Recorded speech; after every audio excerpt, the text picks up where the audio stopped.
diperlukan surat izin usaha penerbitan pers. Nah, jadi artinya itu satu undang-undang itu ambigu, di satu sisi menjamin kebebasan, tapi di satu sisi juga bisa mengekang melalui surat izin penerbitan pers itu. Nah, kemudian celakanya lagi di situ disebutkan bahwa untuk selanjutnya surat izin usaha penerbitan pers diatur melalui peraturan Menteri Penerangan. Nah, di peraturan Menteri Penerangan itulah yang kemudian menyebutkan bahwa apabila melakukan ini maka surat izin penerbitan pers dicabut. Nah, kalau dicabut berarti usaha itu berhenti. Nah, kalau usaha itu berhenti berarti nggak bisa menerbitkan koran lagi. Iya. Sama juga dengan di Bredel.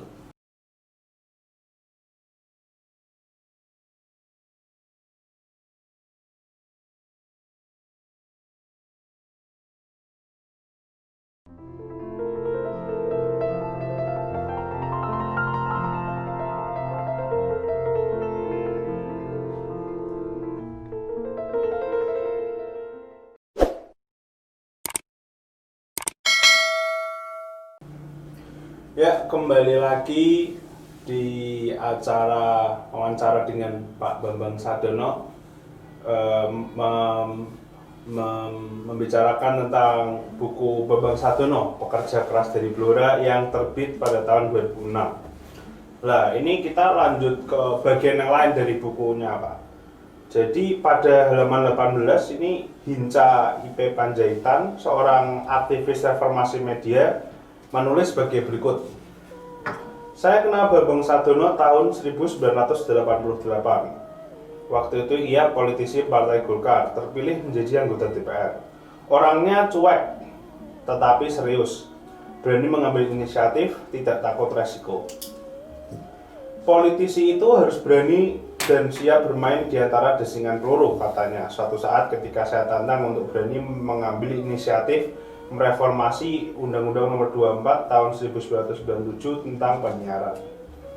Dari satu diskusi ke diskusi lain, perdebatan keras tak terelakkan. Posisi Bambang Sadono sebagai anggota Komisi 1 DPR RI, sekaligus sebagai orang pers, bahkan sebagai Sekjen PWI saat ketika itu, menjadi salah satu faktor penting menunjang sepak terjangnya. Sukses melahirkan Undang-Undang Pers, Bambang Sadono juga punya andil besar dan strategis lahirnya Undang-Undang Penyiaran, Undang-Undang 32 tahun 2002. Nah, ini tadi Mbak Hinca tadi banyak membicarakan gimana pada waktu itu Bambang Sadono jadi DPR, kemudian Sekjen PWI Pusat. Lah itu yang Sekjen PWI Pusat itu sejarahnya gimana kok bisa jadi seperti itu? Oke, gini. Yang pertama, Hinca ini laki-laki. Jadi Hinca Panjaitan ini orang sekarang mengenal adalah politisi Partai Demokrat. Dia periode kemarin jadi Sekjen, Sekretaris Jenderal DPP Partai Demokrat, dan sekarang masih duduk menjadi anggota DPR RI. Jadi ketika muda sering bersinggungan dengan saya. Itu bukan 1988 tapi yang benar 1998. Jadi setelah kira-kira 1 tahun saya jadi anggota DPR RI. Nah, itu 1998 selain ada peristiwa-peristiwa di DPR, itu ada pemilihan pengurus Persatuan Wartawan Indonesia yang baru. Nah, pada waktu itu saya masih menjadi ketua PWI Jawa Tengah. Nah, pada kongres sebelumnya di Lampung, kalau nggak salah itu tahun 1993 atau 1994. Jadi saya sudah meminta supaya kongres berikutnya diadakan di Semarang. Jadi kongres 1998 itu terjadi di Semarang. Nah, kita tidak tahu kalau 1997 juga 1998, 1997 saya jadi anggota DPR RI, itu 1998 itu terjadi reformasi. Iya. Jadi pada waktu itu organisasi PWI itu karena dianggap salah satu organisasi pendukung Orde Baru, wah, itu diprotes di mana-mana, di macam-macam, ada PWI Reformasi, ada organisasi wartawan yang baru yang bermunculan dan sebagainya. Tetapi karena organisasi PWI yang mungkin karena berada satu era dengan zamannya Pak Harto Orde Baru, ya otomatis pasti dia berada di situ. Yeah. Tetapi karena dia juga kuat sebagai organisasi profesi, ya maka keberadaannya juga nggak bisa digusur gitu ya, bahkan sampai sekarang. Nah, di era-era yang begitu begitu keras situasi sosial politiknya itu. Nah, itulah saya berada di situ. Nah, kemudian waktu itu pengurus pusat, waktu itu ketuanya namanya Pak Sofyan Lubis ya, pemimpin redaksi Pos Kota, temannya Pak Harmoko, Menteri Penerangan waktu itu, memberitahu saya, Bambang, kalau memang Jawa Tengah keberatan karena situasinya kayak begini, cari uangnya susah, ya, kongresnya kita tarik ke Jakarta. Nah, saya bilang, enggak, saya sudah siap, ya, jadi sudah siap anggarannya. Ya, jadi waktu itu saya sudah disediakan anggaran itu kira-kira 200 juta, itu dari APBD Jawa Tengah. Ya, karena apa? Karena waktu itu ketua DPRD-nya namanya Pak Ali Pandoyo, itu adalah ketua Golkar yang banyak saya bantu. Jadi beliau juga menyatakan, udah nggak apa-apa. Selenggarakan aja kongres PWI di sini, nanti anggaran saya bantu. Gitu. Jadi nggak, anggaran itu orang pada khawatir nanti gimana ada masalah, ternyata nggak ada masalah dan akhirnya lebih. Nah, yang menarik adalah pada kesempatan pada kongres itu ada seorang ketua yang namanya Pak Atang Ruswita, itu pemimpin redaksi Pikiran Rakyat dari Bandung. Nah, dia di dalam persiapan, dia rapat ketua-ketua PWI, kumpul semua se-Indonesia rapat bagaimana ngatur acara besok. Nah, kemudian siapa yang mau jadi pimpinan sidang pada waktu pemilihan. Nah, Pak Atang bilang, Bambang aja jadi pimpinan sidang. Pak Atang, kalau boleh milih saya jangan menjadi pimpinan sidang, karena saya sebagai tuan rumah biasanya tradisinya menjadi formatur, yaitu yang ngatur pengurus-pengurus itu yang nanti ya, setelah ketua umumnya terpilih, maka kita akan ngatur siapa yang pengurus yang lain gitu. Tapi Pak Atang itu luar biasa, jadi dia mengatakan, oke, Bambang jadi formatur, tapi jadi pimpinan sidang kan juga nggak apa-apa kan? Akhirnya disepakati saya jadi pimpinan sidang, saya juga jadi formatur. Nah, kenapa saya jadi sekjen? Ya? Karena pada waktu itu yang namanya Pak Sofyan Lubis ini kan menjadi patron, ya. Artinya dia sangat dihormati oleh para pengurus cabang. Dia pemimpin pos kota, dekat dengan Pak Harmoko yang punya pos kota, Pak Harmoko yang jadi Menteri Penerangan, ya, semua orang pasti memperhitungkan itu. Nah, kemudian kita bertanya, teman-teman, ini siapa yang mau didukung jadi ketua? Waktu itu ada calon lain namanya Pak Parni Hadi. Kemudian jadi Pak Parni Hadi itu dianggap dekat dengan Pak Habibie waktu itu. Tapi padahal Pak Habibie sudah jadi presiden itu, kita waktu presiden yang buka kongres PWI di Semarang itu Pak Habibie. Nah, kemudian Pak Tarman ini dekat Pak Sofyan, dekat Pak Harmoko, gengnya Pos Kota, karena Pak Tarman pemimpin redaksi Harian Terbit namanya, itu satu pemilik di situ. Nah, kemudian Pak Sofyan bilang ketuanya Tarman. Gitu. Nah, teman-teman akhirnya oke. Tetapi sekjennya siapa? Tarman dipanggil rame-rame. Pak Taman, kita sepakat Anda jadi ketua, tapi sekjennya siapa? Nah, Pak Taman bilang, terserah, siapa saja saya oke, dia bilang gitu. Nah, kemudian ketua-ketua PWI ini dari seluruh Indonesia ini sebagian besar dia mengatakan, oke, Pak Taman kita pilih jadi ketua, tapi sekjennya Bambang Sadono. Pak Taman, oke, salaman sama saya. Jadi itulah bagaimana dulu ya kita di PWI itu begitu akrab, begitu dekat dengan teman-teman se-Indonesia. Nah, akhirnya saya dipilih jadi sekjen. Nah, itulah riwayatnya. Sebenarnya banyak cerita tentang sekjen ini. Nanti kalau memang diperlukan ada waktu, nanti kita cerita khusus tentang bagaimana dinamika Kongres PWI di Jawa Tengah. Wah, itu ramai, luar biasa itu, ramai sekali ya. Jadi ya mungkin orang nggak bayangkan kalau ternyata itu semua akhirnya lewat dengan ya nggak ada apa-apa gitu aja. Ya. Tadi Pak Hinca juga berbicara mengenai undang-undang pers. Ya. Lah itu proses mereformasinya gimana? Apakah ya, jadi berhubungan dengan... jadi begini, waktu itu ada trauma memang. Jadi ada trauma karena mengiringi acara reformasi itu kan beberapa media dibredel. Zaman itu biasa, media diberhentikan itu biasa. Tapi waktu itu kan dibredel itu koran-koran utama seperti Tempo, Gatra, kalau nggak salah Detik ya nggak salah. Itu yang luar biasa. Nah, kemudian keinginan masyarakat, pers, keinginan publik pada umumnya itu undang-undang pers ini harus diatur supaya lembaga bredel itu tidak ada. Nah, jadi intinya itu pengen merubah itu. Jadi supaya pers ini tidak ada di dalam tekanan pemerintah. Ya. Nah, kemudian kita menyerap dulu banyak sekali aktivis-aktivis itu termasuk Pak Hinca. Hinca Panjaitan itu seorang sarjana hukum yang berminat pada masalah-masalah media. Dia aktivis, dia punya jaringan LSM gitu ya.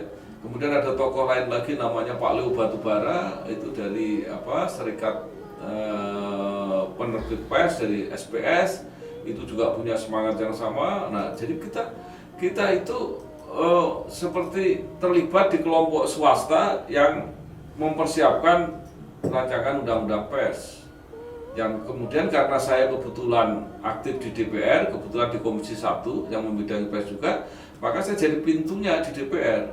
Apa yang dikerjakan Hinca, Pak Leo Batubara di luar itu, saya menjadi jembatannya untuk masuk di DPR. Nah, itulah sejarah lahirnya Undang-Undang Pers yang kemudian jadi Undang-Undang Nomor 40 tahun 99 yang waktu itu saya nggak tahu sampai sekarang itu dikenal ini adalah undang-undang paling liberal di dunia, ya, paling bebas. Bahkan waktu itu saya masih ingat Menteri Penerangannya adalah tiba-tiba hilang namanya, Menteri Penerangan pada waktu itu ya. Itu hanya meminta kalau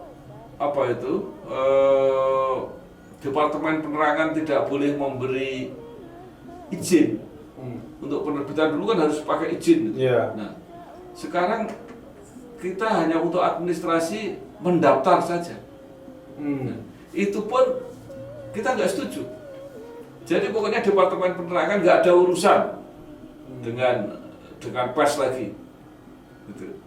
Nah, kemudian karena pemerintah tidak boleh lagi ngurusi pers, kita bentuk lembaga yang independen, yang mandiri, namanya Dewan Pers. Nah, itu awal-awalnya Dewan Pers juga ragu-ragu terus. Ini masa kita yang saya sering sampaikan, ini mandat itu diberikan kepada Dewan Pers. Jadi Dewan Pers harus punya keberanian untuk mengatur masyarakat media maupun masyarakat wartawan, itu kewenangannya ada Dewan Pers. Nah, itulah yang terkenal sampai sekarang, wartawan senangnya bukan main karena mereka merasa dilindungi oleh ada Dewan Persnya. Iya, undang-undang ini undang-undang yang sangat melindungi wartawan. Gitu.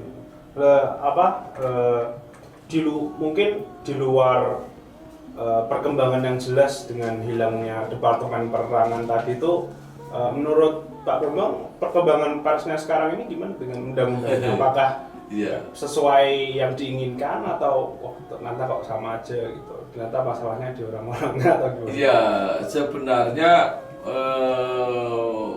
perkembangannya lebih bagus, ada lebih bagus. Jadi contoh yang paling gampang beginilah.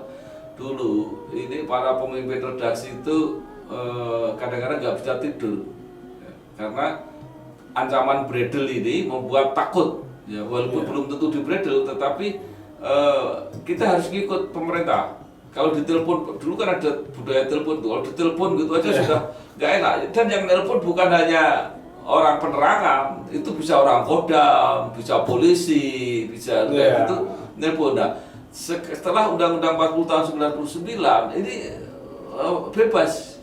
Dulu waktu saya masih di Suara Merdeka, itu penulis tajuk rencana itu harus orang-orang yang memang sudah dipercaya betul. Jadi misalnya pemimpin redaksi nggak ada, ya yang boleh nanti wakil pemimpin redaksi. Itu pun setelah diarahkan oleh pemimpin redaksi begini gitu.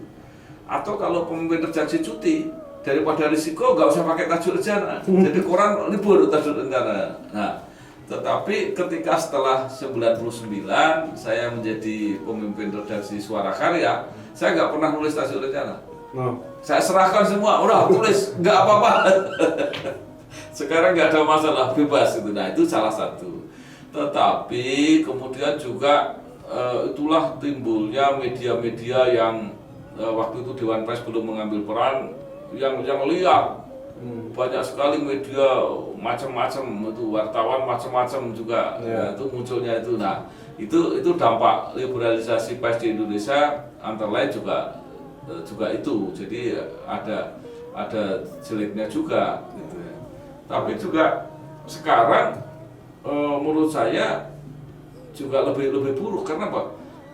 Dulu sejelek-jelek media itu lahir dari tradisi pers Indonesia sebagai pers perjuangan.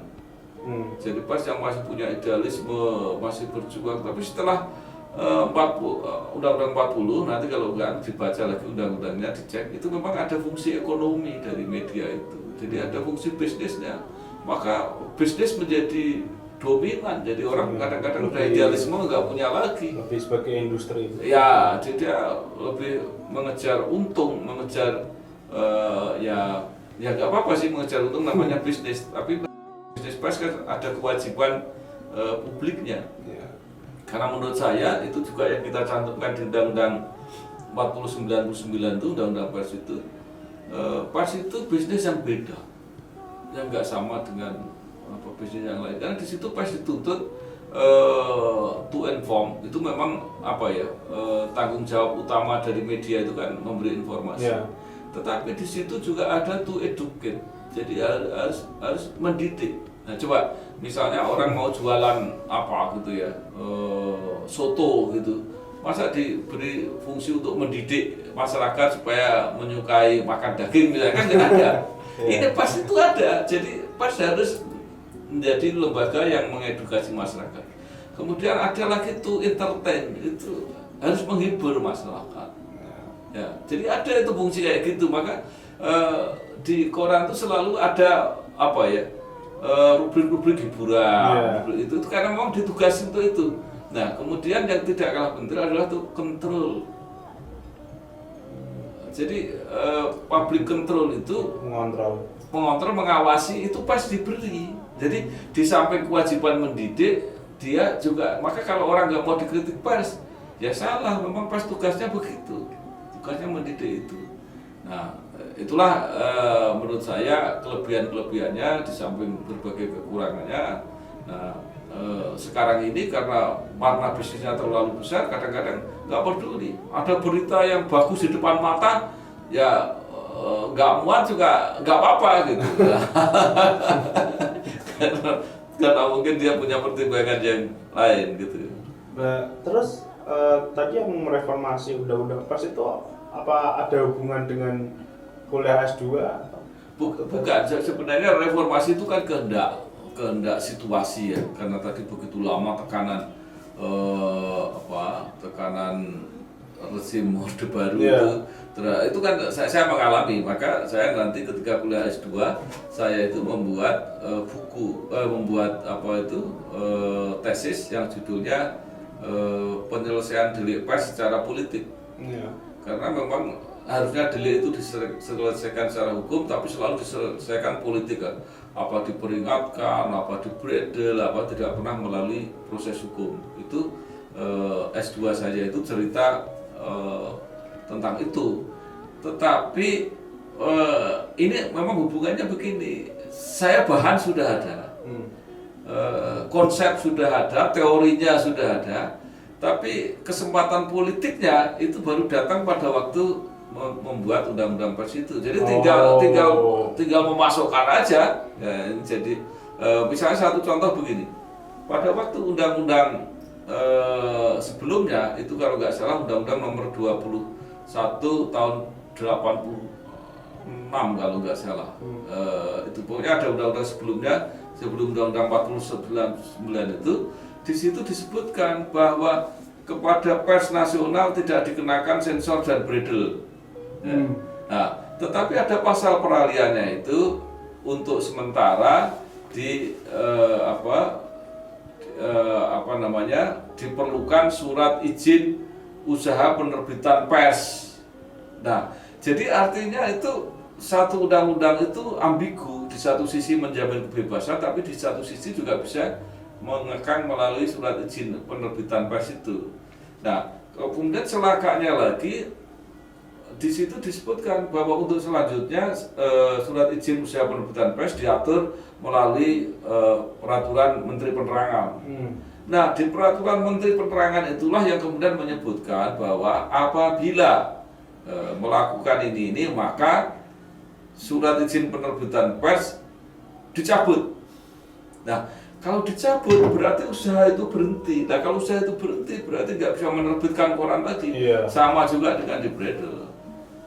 Nah, jadi artinya maka ketika Undang-Undang 4099 itu nanti kalau Raja sudah mulai belajar tentang undang-undang, ya bandingkan dengan undang-undang lain, mungkin itu satu-satunya undang-undang di Indonesia yang tidak ada perintah untuk membuat peraturan pelaksanaan. Nggak ada. Karena saya nggak mau. Karena kalau itu dikasih peraturan pelaksanaan, kita kan trauma. Sebelumnya itu peraturan pelaksanaan itu bisa belok. Di tangan pemerintah itu belok gitu loh. Nah, ini udah enggak. Orang banyak, kan nggak bisa Pak. Itu kan ketika kita kuliah hukum itu kan selalu bahwa undang-undang baru bisa dilaksanakan kalau ada peraturan pelaksanaan. Ya memang betul. Waktu kita kuliah selalu diajari itu, tapi itu nggak ada dasarnya saya bilang. Hanya nggak ada dasarnya. Mana dasarnya bahwa orang itu secara teori juga nggak ada. Di praktek juga. Nah, apa ini bisa dijalankan? Ya bisa. Pokoknya setiap undang-undang itu sudah diundangkan ya sudah jalan. Tidak perlu nunggu peraturan pelaksanaan, kecuali undang-undang itu mengatakan bahwa pasal ini harus dilaksanakan dengan peraturan presiden misalnya, harus dengan peraturan pemerintah. Nah, itu baru. Maka kalau kita tidak pasangi, itu sama dengan kita tidak menaruh cek kosong. Karena kalau ini satu contoh misalnya kayak Undang-Undang Cipta Kerja ini, itu kan banyak sekali perintahnya itu bisa jadi cek kosong. Artinya di tangan pemerintah, ya tinggal pemerintah yang isi, mau diisi apa. Nah, itu jadi kita sudah punya pengalaman seperti itu. Nah, itulah yang hubungan tadi apa yang saya kerjakan waktu saya kuliah S2 dan apa yang kemudian kita kaitkan ketika kita membuat undang-undang pers itu. Nah, ini hubungannya dengan Pak Leo Batubara. Nah, itu tadi cerita. Jadi Pak Leo itu adalah seorang aktivis ya. Pak Leo ini unik kepribadiannya sebenarnya ya. Jadi dia itu orang suara karya yang ditugaskan untuk, kan organisasi pers itu ada organisasi wartawan, ada organisasi penerbit pers. Penerbit pers itu namanya waktu itu SPS, Serikat Penerbit Pers. Tapi juga ada SGP. SGP itu Serikat Grafika Pers. Itu yang organisasi untuk pencetak pers. Karena tidak semua koran dulu punya pencetak, Iya. percetakan. Jadi ini ada organisasi percetakan pers, ada organisasi penerbit, itu lembaga-lembaga yang menerbitkan, ada organisasi wartawan itu yang namanya PWI. Nah, Pak Leo ini yang dari penerbit pers. Nah, Pak Leo ini termasuk orang yang sangat bersemangat untuk mereformasi undang-undang pers, undang-undang penyiaran, terutama yang menyangkut kebebasan. Itu kan bukan hanya pers, dulu kan penyiaran itu, televisi, radio, itu kan terkekang sekali. Pada zaman Orde Baru itu izinnya diawasi, dia nggak boleh siaran berita sendiri, harus relay RRI dan sebagainya itu. Nah, itulah yang kemudian kita kumpul semua untuk melakukan reformasi itu. Nah, itu ceritanya. Ini salah satu tokohnya adalah Pak Leo Batubara ini. Terus bagaimana perjuangannya itu mereformasi undang-undang penyiaran? Nah,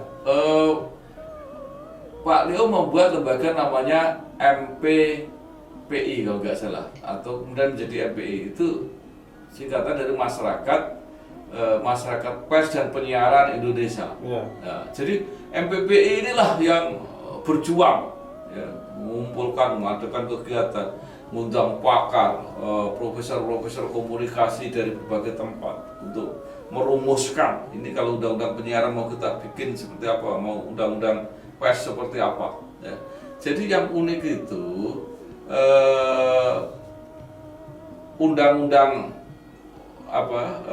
kalau undang-undang pers itu kita sudah siapkan draft rancangan undang-undangnya. Yeah. Tapi begitu ini mau kita majukan, pemerintah juga mengajukan draft. Nah, aturannya kalau pemerintah mengajukan draft kita hanya pembanding. Maka yang dibahas draftnya pemerintah untuk undang-undang pers.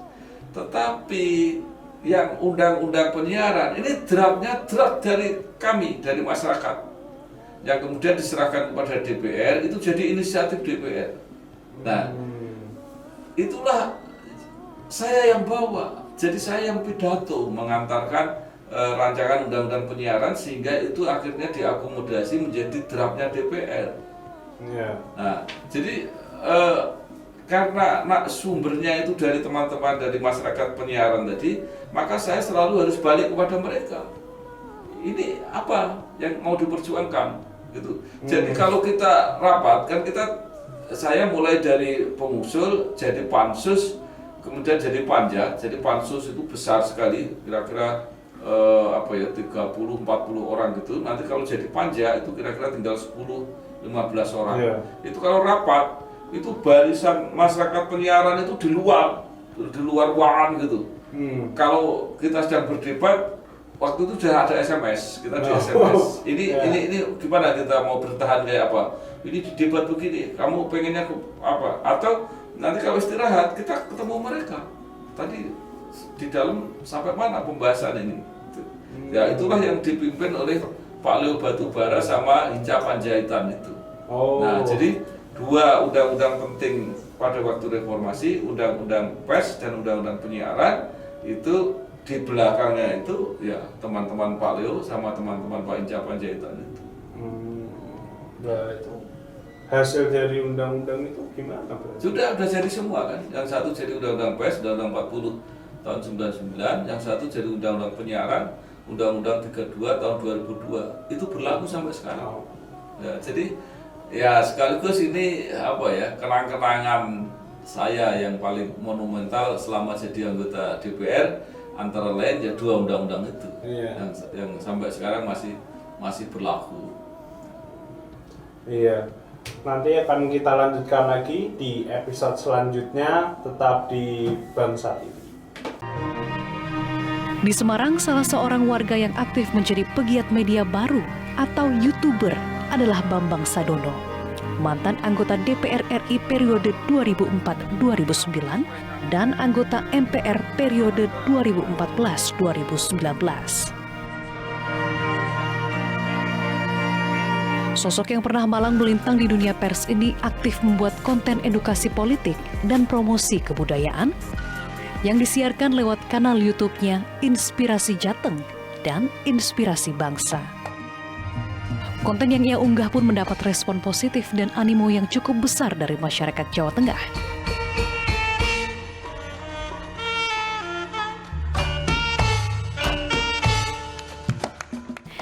Hingga kini, Bambang Sadono telah mempublikasikan lebih dari 50 video dengan 39.000 pengikut.